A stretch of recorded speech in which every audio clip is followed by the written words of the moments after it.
All right, we got to talk about a sorcery fight today. That sounds pretty cool. Well, I mean, one of the sides is doing sorcery. The other side is doing something different than that. We're going to get to that in a minute. First, I have something on my mind and it's eating at me. There's no joke coming after this. I got a weight on my shoulders today and it's bugging me. And I have decided that we're going to talk about it because I think a lot of you care about the thing I'm frustrated with. I put out the video series that you and I have been talking about for a while over on YouTube. I put it on my YouTube channel that has existed for, well, I've been working on it for 11 years. So it's older than like what, half the total life of YouTube. I always felt like I've kind of been swimming upstream a little bit algorithmically, but that's okay.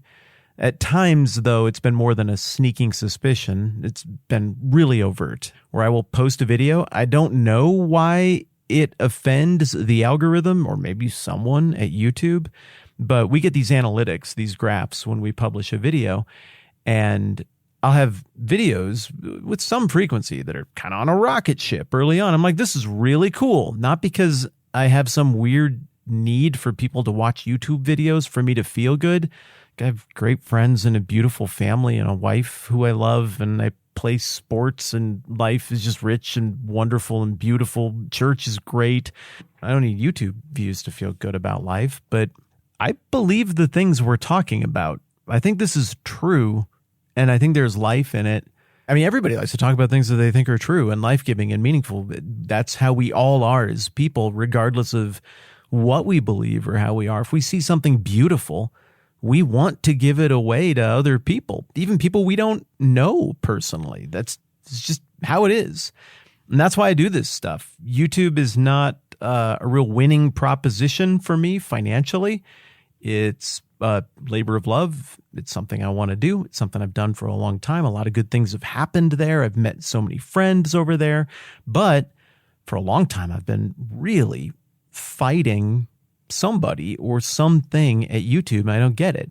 I'll have a video that I publish and I get all the numbers right away in real time, and it's great. That makes sense given the number of subscribers I have and about what this video is, I would expect about this performance. Great, it's right on track. And then for no reason, YouTube turns it to 0 and it'll just flatline, dead.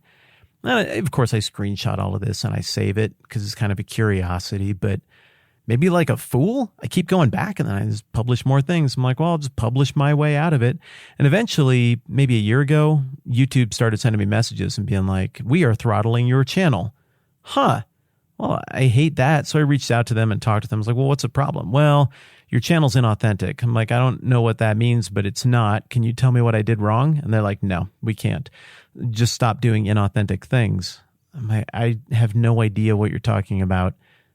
This is like a kind of a hobby. I don't like it's, I'm not trying to win the internet with this. I'm just trying to make real good stuff that a certain kind of person might really appreciate. I don't even know what that term means. Can you please tell me what I did wrong? And they're like, no, just you have to figure out what you did wrong.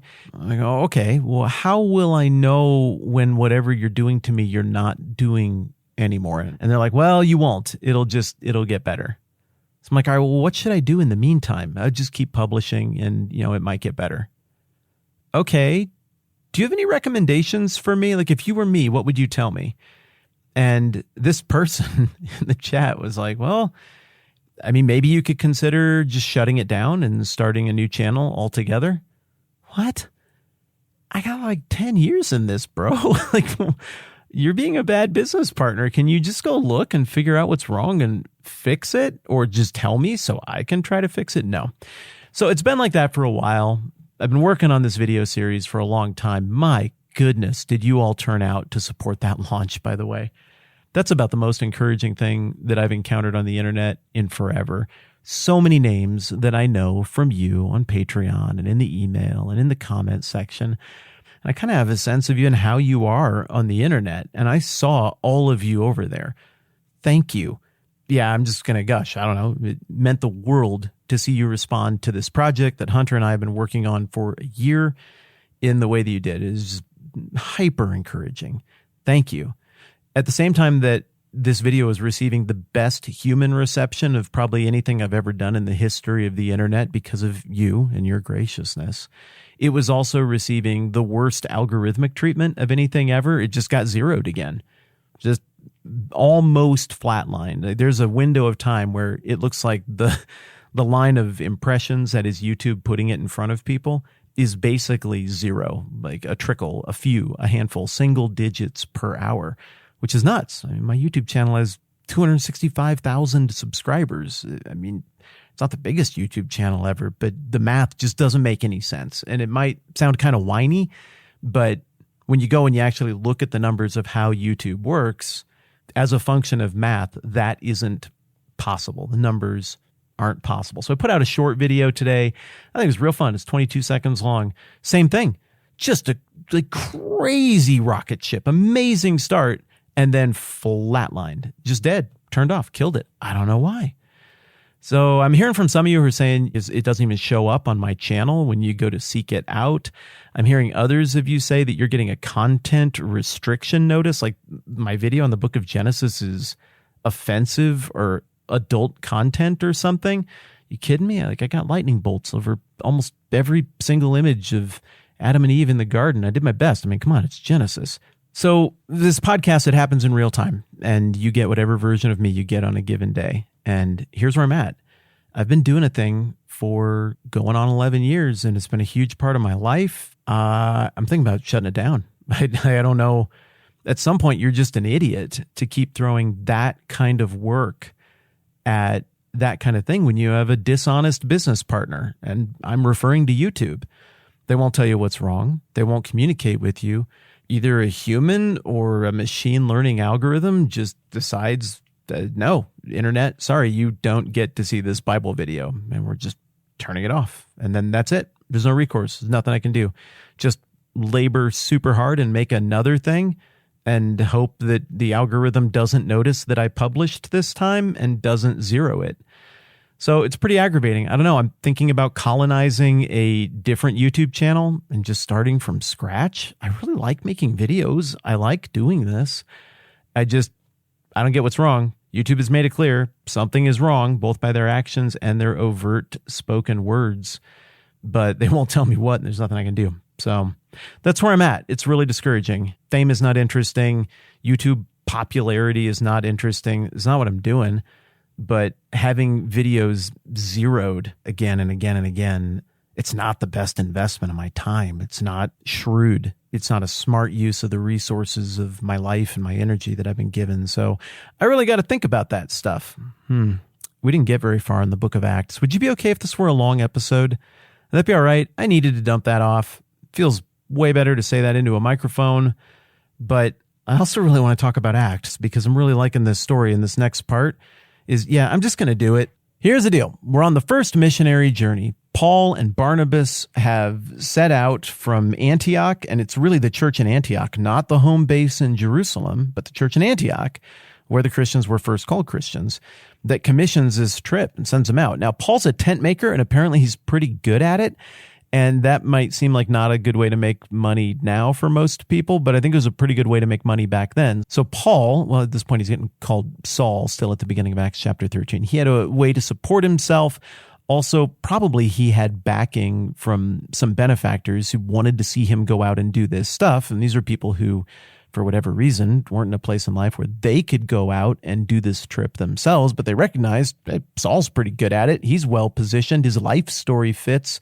Boom, let's get behind him and make this thing happen. So he goes with the blessing of the church, with the wind in his sails from the church and the Christians in Antioch, and the blessing of the church down in Jerusalem. And he follows that pattern that I was telling you about yesterday. He goes first to the Jews, to the synagogue, and he reasons with them from the scriptures, trying to prove to them that Jesus is the promised Messiah, the one who will reign on the throne of David forever. And oftentimes, some people come around and some people don't.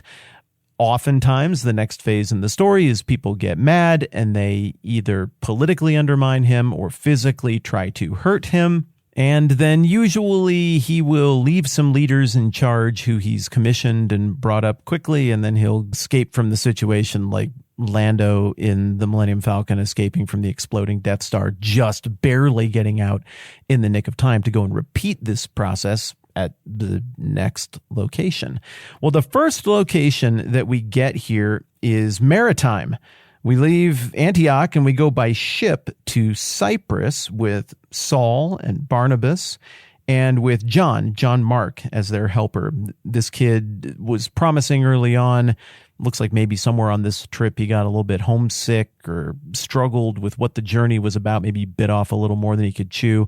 He tapped out, and then later John Mark taps back in and matures and contributes a tremendous amount. But Saul, I mean, come on, we know this guy's a hard driver, and when he does something, he does it to the nth degree, and that's the kind of intensity with which this story gets underway. So Acts 13, verse 6, here's that sorcery showdown I was telling you about. So interesting. Now I'm going to start in verse 4.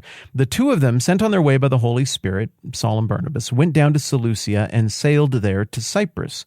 When they arrived at Salamis, now that is not the Salamis of 480 BC fame, where the forces led by Themistocles of the Athenians defeated the invading Xerxes of Persia. But, I mean, come on, it's got to be related, right? I think the Salamis on Cyprus is an older Greek settlement, maybe than that name of the straits there in mainland Greece by Athens. I don't actually know how it works, but surely one name informs the other. But don't confuse this one with that very, very famous battle, that very decisive battle that essentially marked the high watermark of Xerxes' attempted invasion and conquest of the Greeks. So it says, when they arrived at Salamis, they proclaimed the word of God in the Jewish synagogues. There we go, right through the paces that we talked about. And John was with them as their helper. Okay, I already mentioned some stuff about him. Verse 6, they traveled through the whole island until they came to Paphos.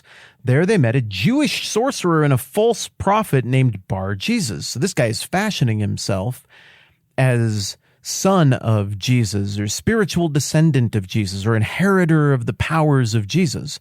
So the Jesus stuff, I mean, this is really interesting because the fact that the guy took this name tells us something about how popular Jesus had become already, even this far away. Clearly, this is catching on. Clearly, people have heard the stories, and this guy was willing to put his whole name and his whole reputation next to Jesus in a weird, twisted way because of all that Jesus had accomplished. And I mean, apparently this had currency on the island of Cyprus sufficient that it made sense for this guy to do this. So there's this guy, his name is Bar-Jesus, and he was an attendant of the proconsul Sergius Paulus. The proconsul, an intelligent man, sent for Barnabas and Saul because he wanted to hear the word of God. Okay, now to you and me, this is going to seem right off the bat like not that big a deal. Like naturally, well, who are all the people we know who are on the island of Cyprus right here at this moment in history? Let me see. We got Saul and Barnabas and John, Bar-Jesus, the sorcerer, and we got Sergius Paulus. Cool. Those are all the characters we know. Of course they should get together. It's like that same thing in our brain where we're like, oh, those two characters in the movie are attractive. They should definitely fall in love and smooch and then get married and have babies because they're attractive and they're both in the same movie. How hard is this? So for us, our modern brains are going to look back on this story and be like, well, naturally, the Roman appointed governor of this entire island, someone with political prestige on the level of Pontius Pilate, would just invite two strange people practicing what to him is a new religion right into his gubernatorial palace. Of course he would risk his reputation on doing that. That just makes sense, but it doesn't make sense. When we look back on history, our brains are always like, if I went back in time, I would be the smartest and the best. I would be a king or a prince or princess, and I would have adventures. And as I am in the habit of liking to remind my students when I do classes about history, no, you wouldn't be. You would be a poop shoveler. Almost surely, statistically, you would be a slave or some low-ranking serf, and so would I, because that's just what the odds say. And so when we read a story like this, I think we tend to project a sense of importance on the point of view characters that is maybe drawn from a sort of modern sense of the importance of each and every individual that really isn't true. And so as a result, we don't notice how exceptional something like this is. We can't picture properly how this would have hit for the original audience, who would have looked at something like this and been like, "What, are you kidding me?"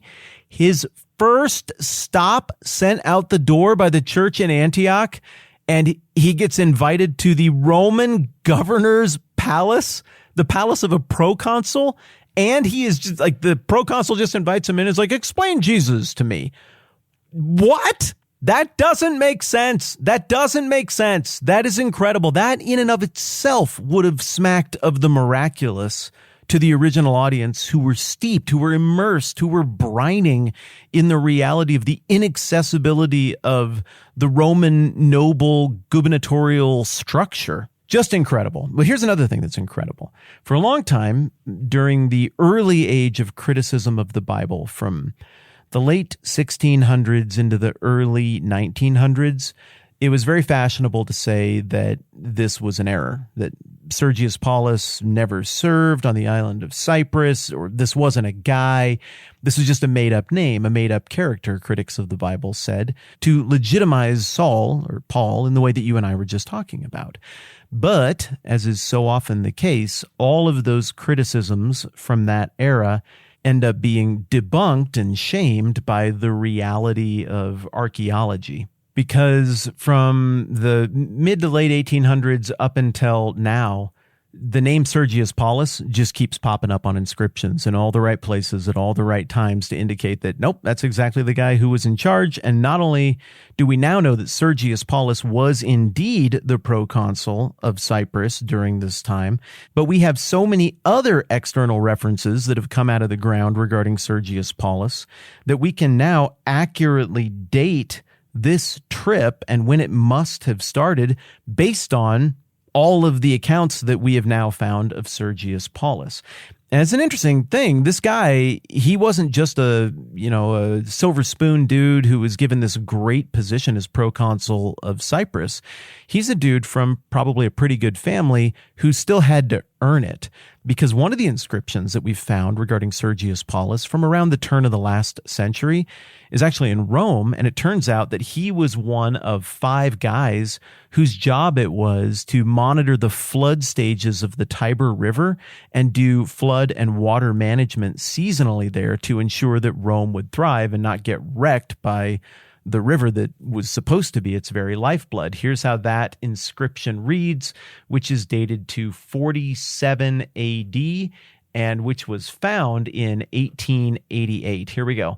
Paulus Fabius Perseus Gaius Aegius Marulus Lucius Sergius Paulus. Wait, let me say that with more emphasis. Lucius Sergius Paulus Gaius Obelius Rufus Lucius Scribonius Libo. The inscription goes on. The commissioners of the banks and beds of the Tiber, by the authority of Tiberius Claudius Caesar Augustus Germanicus, the Emperor Claudius, leader of the Senate, marked the boundaries of the Tiber floodplain by placing boundary stones on the bank from the Trigarium to the Pons Agrippa. Fun side note, did you catch the reference to the name Agrippa there as well? Remember when we were talking about Herod Agrippa who killed James? I mean, that's the name there. Just boom, hardcore evidence. This is really fun. But then we've also got inscriptions with his family name and his first name and last name in Pisidian Antioch, giving the impression that his family was very prominent in this region. And all of this adds up to clarity that he really was the governor at this time in Cyprus, just like the Bible says that he was. And further, the Bible describes him as being an intelligent man, and it would seem that Claudius thought of him the same way. Remember, Claudius was an excellent administrator, and he viewed this Sergius Paulus fellow as being reliable enough to trust with the well-being of his capital city in terms of public works and management of what would be the greatest natural threat to the well-being of his city, that being flooding. And apparently Emperor Claudius thought Sergius Paulus did such a good job that he elevated him to this higher rank of proconsul and gave him a region to oversee on his behalf. So the biblical description of the competencies of Sergius Paulus match with Claudius's impression, apparently, of Sergius Paulus. All of these things are details that the original audience would have been likely to know off the cuff. I think it's just comical that critics of the Bible were like, oh, it's just a made-up name. Well, then why would anybody keep reading or preserve this document? The original audience would know the whole thing was a lie. You people are just silly. You can't take a swing like that and just make up a name and think that the original audience would be so stupid as to fall for that. Clearly, the names in the book of Acts made sense to the original audience, and they would have known about the guy's reputation. And so my point is that if this dude, and we're going to look at this next time around, is compelled by what Saul is about to say to him and were to become a Christian, that would be an incredible boost to the whole message of Jesus thing. It would be an incredible win right out of the gate on trip number 1 for Saul and Barnabas. If someone this good, who even the emperor of Rome himself, who is a pretty solid, competent emperor, says is competent and brilliant, if that guy signs up, it's going to really matter and carry a lot of weight. Frankly, a lot more weight than it's going to carry for you or me as a modern audience member. That is, unless we do a lot of work to kind of put ourselves in the shoes of the original audience, which hopefully we have done. Thank you for listening to my thing at the beginning of this conversation. I feel some stuff today. I'm a little frustrated. I'm not quite sure exactly what my next steps ought to be or how to do this, but I want to make a really cool series of videos about the Bible because I think it would be helpful, and it's something I really love talking about and I want to do, and I feel creatively compelled to want to do it. And at the risk of sounding overly pious and self-important, I feel in my own strange way spiritually compelled to want to do it. I want to do it because I believe in it, but I don't want to battle some dumb algorithm the whole time. Yeah, suggestions welcome. Thank you so much for hearing me out on that. And also, thanks for being interested in the material that we talk about. This stuff is a blast for me, and I'll make the next episode not this long. All right. Thanks for tolerating all of my going on and on. I'm Matt. This is the 10-Minute Bible Hour podcast. Let's do this again soon.